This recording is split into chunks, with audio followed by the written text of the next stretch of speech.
What's good with the fight fans? It's your boy Kijano back with some fight predictions. Ali's fight predictions. Man, bro, I've been gone for a fucking cool minute. Feels good to be back. I haven't fucking done any YouTube fight predictions in over a year. I've still been making a bunch of like picks and a lot of gambling going on and shit like that. And I've been winning.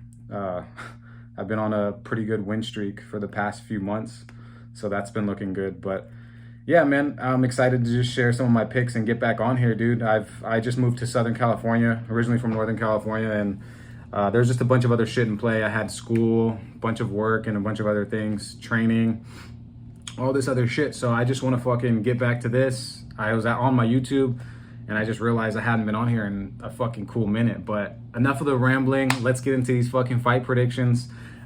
This looks like it's going to be a pretty fucking stacked card, bro. I'm actually looking forward to it. There's a few fights on here that I'm not really that excited to watch, but for the most part, dude, Pereira versus Rountree, I really enjoy both of those fighters. I don't understand why Rountree gets no love in the UFC. It doesn't make any sense to me. He's such a fucking phenomenal fighter. He improves in every single one of his fights, and he's really all over. He's pretty well-rounded, dude. He's actually pretty fucking well-rounded. You don't get to see his ground game too often because he's so fucking vicious and brutal on the standing, but he's pretty well-rounded. But let's go straight into the early prelims. Let's look at it. Court McGee versus Tim Means. This is actually the first time I've actually looked at the prelim fights. I haven't looked at any of this shit yet, so this is just off the top of my dome. I'm gonna probably rock with Tim Means on this one. I actually enjoy he's actually the favorite too. I like his fighting style. I like that he's pretty decent with his range management. He's more Muay Thai kickboxing based. Court McGee is more of like a wrestler type, but he does grind on his opponents. But the only thing I'm worried about is just both these fighters they're up there in age, man. Like 22-13 record, 33-16 record. Obviously they're both probably around the same reach. Let's see. I think Tim Means is like 6'2". Yeah, he's 6'2". Court McGee's 5'11". Court McGee actually has a half of inch reach advantage, but I mean, how accurate is that really? They lie about that shit all the time. Yeah, I'm gonna rock with Tim Means on this one. I'm not gonna talk too much about that. Next fight, Carla Esparza versus I was gonna say Tisha Torres. Tisha Pennington, because they're married now. Okay. 13-7 record versus 20-7 record. Carla Esparza has a lot more fight experience, and Tisha Pennington hasn't been fighting recently. I don't even really know who she fought last. She fought Baby Shark, Richie. I think I'm probably not gonna really talk too much about this one either. I think I'm gonna rock with Tisha Pennington. I know that Carla Esparza does have good wrestling. She's been in the fight game for a while. She does have a ton of experience too, but I think I'm probably gonna go with Tisha Pennington on this one. Yeah, I don't know. I feel like she has better striking than Esparza, and Esparza's pretty one-dimensional. She doesn't really do much with the striking. She doesn't really have much reach. She doesn't have much power. She does get her opponents to the ground quite frequently, but that's pretty much it. I mean, if you're basing it off of a wrestler versus more of a striker, I still do feel like Tisha has a good enough ground game to probably fight off Carla and use her stand-up a little bit better than Esparza. But who knows, man? That's a toss-em. That's a 50-50 fight. I wouldn't put any money on that one, to be honest. I mean, yeah, I probably wouldn't put any money on that one. Next fight, Ryan Spann versus Ovince St. Preux. I don't fucking know why OSP is still in the UFC. That shit fucking pisses me off. I just don't understand it. Like, I understand he's on the early prelims now. At one point, he was fucking fighting John Jones. He was fighting all of these top-ranked opponents. He was on main cards, the main event, but I mean, it's just, he shouldn't be in the UFC anymore, dude. Every single time he gets in the cage, he looks like he's tired. He looks like he's sleepy. He doesn't throw that many strikes. His strike count is super fucking low. So he's just waiting for somebody to throw, and then he tries to counter. It's a pretty boring. He doesn't do anything. OSP hasn't improved in fucking a good minute, bro. And everybody who watches the UFC and actually knows fighters, they know that OSP hasn't improved in a long time. And I don't know why he's still around in the UFC. Maybe to build other people's records, to try to like pad those records up a little bit. But Ryan Spann, honestly, he should be at least in the prelims, not the early prelims. Spann is pretty good. He's the favorite in this one. I'm rocking with Spann. I think Spann's going to use that distance. I do think he's going to put OSP away, probably with the KO or TKO. Yeah, I don't really see why I would talk too much about that one. But next one, Cesar Almeida versus Ihor Potieria. I think that's how you say his name, from the Ukraine. I'm gonna rock with Cesar Almeida. He's a huge favorite in this one too. I don't know much about Ihor, to be honest. I've been keeping up with all of the fights and shit, and I've still been doing like all my picks, but I really don't know much about this guy. I'd have to look at his record and dive a little bit deeper into it. But he did fight Pereira in his last fight, and he lost that one, which rightfully so. He probably should have lost that one because Pereira is fucking a beast. He's a savage. Yeah, I don't know about this guy, man. He's fought some. They've given him some good opponents though. Yeah, they've given him some pretty good opponents so far in the UFC. I mean, he fought Carlos Olberg. He fought Shogun. Shogun was at the end of his career still. Shogun's still one of my favorite fighters of all time in the UFC, especially when he was on his tear. But yeah, I mean, okay, he's fought some decent people. Probably like 3 opponents that he's fought that are decent. It's kind of like he wins one, he loses one, he wins one, he loses one. That seems to be what his career has been for the UFC. 20-6 record. Almeida only has a 5-1 record. Let me see who he lost to in his last fight. Oh yeah, Kopylov. I remember that one. Was it at split decision? And Roman Kopylov is pretty fucking good. I'm gonna still rock with Cesar Almeida. I think he's gonna get the job done. And he is a -400, so I mean, if that would be a good parlay piece, but I don't really see you doing like any straight wager with that one. Let's go to the next one, Austin Hubbard versus Alexander Hernandez. I haven't been able to pick Alexander Hernandez in a very fucking long time, just for the simple fact that like he was so overconfident when he got into the UFC. It was fucking insane. Like he gets that one knockout, and I don't know why I'm going versus Beneil Dariush. It was a nasty fucking knockout, and it happened super quick, but it wasn't very impressive. In my own opinion, it wasn't that impressive. I know Beneil's been doing some things, and he has made a ton of improvement over the past few years, but I mean, it just wasn't that impressive of a fight. And then he goes to Donald Cerrone, and then Cerrone just fucking starches him, dude. And I love to see that shit because I'm a huge Cerrone fan. I've been a Cerrone fan for a long time, but I think Austin Hubbard's going to take that one. And I want to say that Hernandez is the favorite in this one. So, I mean, if Hubbard is a dog, I'm probably going to be picking him. I'm rocking with Hubbard on this one. Is he the dog? Let's see. Doesn't show. At least on here. On the UFC website, doesn't show if he's the favorite or not. But I'm going to rock with Austin Hubbard on that one. Next fight, Marina Rodriguez versus Yasmin Lucindo. I've watched her fight before. She's the favorite in this too? Wow. I would have expected Moreno Rodriguez to be the favorite. I know she's kind of been up and down recently, but she has a loss in her last fight, 17-4 record. She's a decent striker, I would say, and she has the reach advantage. She should, at least. She doesn't. It shows that the other girl has a 66-inch reach, and she has 65-inch reach. I think that I'm still going to rock with probably Moreno Rodriguez. I know this other chick has a lot of power. If it's the same chick that I'm thinking about. Yeah, she has 8 wins by KO, it is. Okay, she's got a submission over Poliana Viana. She beat Carolina. Carolina's kind of at the end of her career. She's been at the end of her career for quite some time. That was an impressive fight. Her debut fight. She lost that one, but that was a really good opponent that she had. Okay, it's 3-1 in the UFC. She has a decent record so far. Marina Rodriguez has fought nothing but top opponents. Let me see who she lost to. Let me get a little refresher. She lost to Andrade. That's not a bad loss to have because Andrade is she's just a savage, bro. Like, she just has so much power, and that was a split decision. I think I did pick that fight too. That was back in April. Yeah, I did pick that fight. I picked Marina Rodriguez to win just off of strikes. I thought that she was gonna just for sure get her as a decision, and just kind of use that range, that distance management. But for some reason, Andrade always closes that distance with most of her opponents, and she just throws haymakers or gets you to the ground and just slams you, power bombs you. She does some shit. Andrade always kind of like, it's a hit or miss with her. When she's on, but when she's off, she's off. But I am going to rock with Marina Rodriguez on this one. I know a lot of people are going to be going with the favorite, Lucindo, which, yeah, I mean, she probably should be a favorite. She is 3-1, and she's looked pretty decent.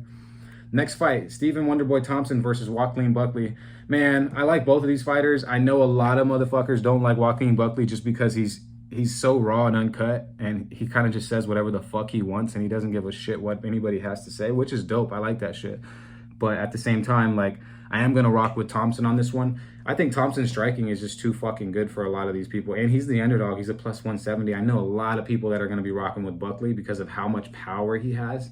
And his conditioning is decent. He doesn't really start fading until, like, unless he's striking a lot, he doesn't really start fading until, like, probably the beginning of the third round, at least from what I've noticed. He's ranked 11. Thompson's ranked number 9. I still got to rock with Wonder Boy. I know Wonder Boy's getting older, and I know a lot of people are probably wondering when he's going to retire. But in all reality, Thompson has some of the best striking in the UFC.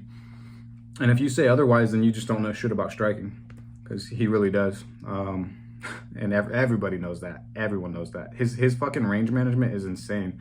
He doesn't get really hit that much like he does, but it's almost like it just grazes him and never really fully connects. Thompson's a fucking savage, bro, and Joaquin Buckley's a savage too. But I gotta rock with the point fighter. Thompson does. I mean, he has knocked people out. He's got KOs and shit, but he just has a really clean style. And I'm going to rock with him on that one, especially as an underdog. All right, we're going straight into the fucking main card. Caitlin Vieta versus Kayla Harrison. Kayla Harrison with that judo background, ranked number 3 versus ranked 2. She's a negative 900. It's kind of got to pass on that whole bet. If you're going to gamble on this one, you can't really do much unless you're going to do a parlay for it. I'm going to rock with Kayla Harrison. Caitlin Vieta hasn't really shown me much. I'm not going to talk too much about that one. I think Kayla Harrison's probably going to just bully her. She's probably going to bully her, to be honest. Roman Dolidze versus Kevin Holland. This is a kind of a weird fight to pick. Kevin Holland is the favorite. It seems like Dolidze is always the fucking underdog. I rarely see him as a favorite. I don't know why. I'm not understanding that. Maybe because his cardio isn't the best. I feel like he's actually progressed in his last few fights. Plus 130. I think I'm still going to... I know if Dolidze gets it to the ground, he could for sure submit Kevin Holland. But Kevin Holland is so fucking wiry, bro. He's so wiry. He's very loose with his movements. He has a weird, unorthodox style. You don't really know what he's going to throw. He's going to throw some random ass shit, and it's probably going to catch you and knock you the fuck out. He's lean, man. He's one of those lean guys that just like hits you with he's like kind of like a John Jones. I'm not saying that he's like John Jones, but I'm saying he's one of those guys that's super fucking dense and just... He's lean, bro. He hits you with something and you're going to feel nothing but bone. You're not going to feel nothing else. Dolidze is kind of slow. He does got power. He's very, very fucking good on the ground with his jiu-jitsu. But I've got to rock with Kevin Holland still, man. I still got to rock with Kevin Holland. I've been rocking with Kevin Holland for a cool minute, bro, before he even had a big following. I'm going to rock with him. I like him. I like his style. I like that he's always the same. He doesn't fucking shut the fuck up. He just keeps talking his shit, keeps doing his thing in the ring, and he's getting paid. So that's all that matters. Next fucking fight, bro. Jose Aldo versus Mario Bautista. This is another interesting one. Mario Bautista, man, he's been actually looking pretty good too. Negative 148 on this one. He beat Ricky Simon in his last fight. He's progressed ever since, what loss was it that he had? He had a fucking loss. He hasn't fought in that many good opponents, though, when you actually put it into perspective. I mean, he fought Ricky Simon. That was a good one. Yeah, unanimous decision. He fought Blackshear, Damon Blackshear. That was a decent fight. Guido Canetti, I don't care much about that one. I don't care much about the Lopez one. 4-fight win streak. I don't care much about the Brian Kelleher one. That was a submission. 5-6. Perrin, I don't care about that one. Jones won that one? Wow. By a KO. Okay, so he's on a 5-fight win streak.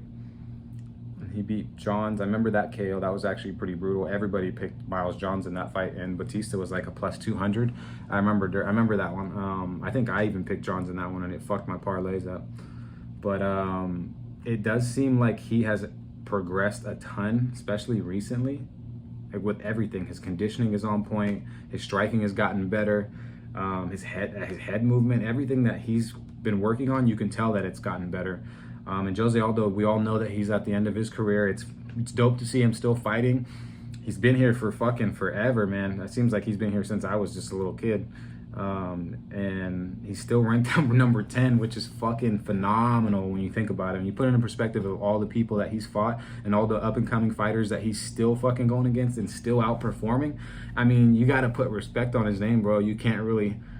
If you're talking shit about Jose Aldo, then like you just don't know shit about fighting. You don't at all, because he's one of the best to ever do it in the UFC, without a doubt. Whether you like his personality or not, as an actual fighter, he's one of the best, especially for that division. I'm probably going to rock with Jose Aldo, but that's just because I'm a little biased and he is the underdog in this one. But I could see this one going to Mario Batista. So, I mean, that's a tough one to kind of put money on, but I am going to rock with Jose Aldo. Next fight, championship fight, no one cares about. Raquel Pennington versus Juliana Pena. Pena is ranked number 1. Obviously, Raquel Pennington is the champ. No one ever seen that one coming, but it happened. Negative 170 versus a plus 142. I'm going to rock with Juliana Pena because I don't give a fuck about Rocky Pennington. I don't like anything to do with any of her fights. They're boring. Most of her fights are very fucking boring. She's literally just like a barroom brawler. It doesn't seem like she has much technique when it comes to really anything in the UFC. And I hate to knock anybody's style, but anyone that doesn't really progress and they've been there for so long and that many years, it's like, what are you really doing? It's like, were you ever really meant to be a fighter? It doesn't seem like you were. It just kind of just happened. It was random. I mean, yeah, she probably puts in work at the gym. Some people are naturally gifted and some people aren't. And it seems like she has had to work for a lot of her stuff. I know she had like a back injury and a bunch of other things. So that's commendable that she did get to the point where she got to. No one ever expected Raquel Pennington to be a champ. Ever, dude. I know for a fact no one fucking seen that shit coming. I definitely didn't. But I'm going to rock with Juliana Pena on this one. I'm not even going to talk too much about that fight because I could care less. Next fight. The main fucking event. Let's go. Alex Pereira versus Khalil Rountree Jr. Khalil Rountree Jr.'s fucking story is insane. Both of these guys' stories are insane. I like both. I like Alex Pereira. I like Khalil Rountree. I've been following Khalil Rountree for a cool minute. I still can't believe he doesn't have a big following. I think that maybe it's because he's quiet and he doesn't really talk much, it's totally fine, man. It seems like he's more introverted, more a homebody, more to himself and just gets his fucking work done. Goes to the office, beats somebody's ass, fucking heads home. It's a dope way to fucking live life, to be honest. Staying out the way. Anyways, Pereira, man, he just fucking rose to fame, bro. It's crazy. Like, coming from kickboxing, how fast this motherfucker his whole fan base has just risen like insane in such a short amount of time, too. He's so active. He's one of the most active fighters in the UFC right now. And he's the favorite, negative 500, rightfully so. His kickboxing is phenomenal. And I know people are going to think that I'm crazy for going against Alex Pereira in this one. But I am going with the underdog as a plus 370, Khalil Rountree. The only thing that I'm worried about is Khalil getting caught with something at the end. Because Pereira hits hard. He's very fucking good with his range management. He's very good at switching things up and just knowing when to fucking counter and when to just put the pressure on. He's one of the best to ever be in the UFC, plain and simple. I still personally think Izzy is Izzy, and I know people are gonna hate this shit too, is a better overall striker than Alex Pereira. I just do. I feel like he's a better overall striker. But I think Pereira just has so much fucking power in those hands. And there's just something about him that's a little bit different than Izzy. And people are more drawn to Pereira than they are to Izzy. And maybe it's the personalities. Maybe it's something to do with that. It's the aura. I don't really know. All I know is both of these motherfuckers are savages, bro. And I am going to rock with the underdog on this one. I know everybody's going to be like, no, bro, Khalil Rountree's getting knocked out, this and that. And I could see that. I could see Khalil getting slept probably in the first or second round. I really could. He got slept by Johnny Walker, and that was... I picked Khalil. I think I picked Khalil Rountree in that fight as well. I think it's maybe a little bit of bias because I actually do like Khalil Rountree, and I think he's on a 4 or 5 fight win streak, and he's improved in every single one of his fights. And Pereira, this is another thing that's scary, is Pereira's improved in every single one of his fights, and he was already a monster coming into the UFC. So it's like Pereira hasn't got a chance to use any of his ground game. He hasn't gotten a chance to really use much, because he's knocking motherfuckers out so quick. Like, even the Jamal Hill, everybody wants to talk shit and say like, oh yeah, like, no, Jamal Hill just got caught because the ref thing and everything like got paused and all this bullshit. No, bro, Jamal Hill got caught because he got caught. Plain and simple. His hands were down, he got caught. That shit happens, bro. You get hit in you get hit in that spot one time and you're going to sleep. It don't matter who you are. Like, it doesn't matter who you are. It don't matter how big you are, don't matter how good you are. If you get hit in that right spot, you're going out. Doesn't matter who it is. Anyways, long story short, I'm going to rock with Khalil Rountree. Make sure you guys subscribe, like the channel, put your top 5 as your parlay. Drop your parlay pieces if you guys are making parlays this weekend. I'd love to see some of your guys' parlays. And matter of fact, I might even do an extra video and tell you guys who I'm going to do a parlay, like a quick little video of my parlay picks. yeah, peace.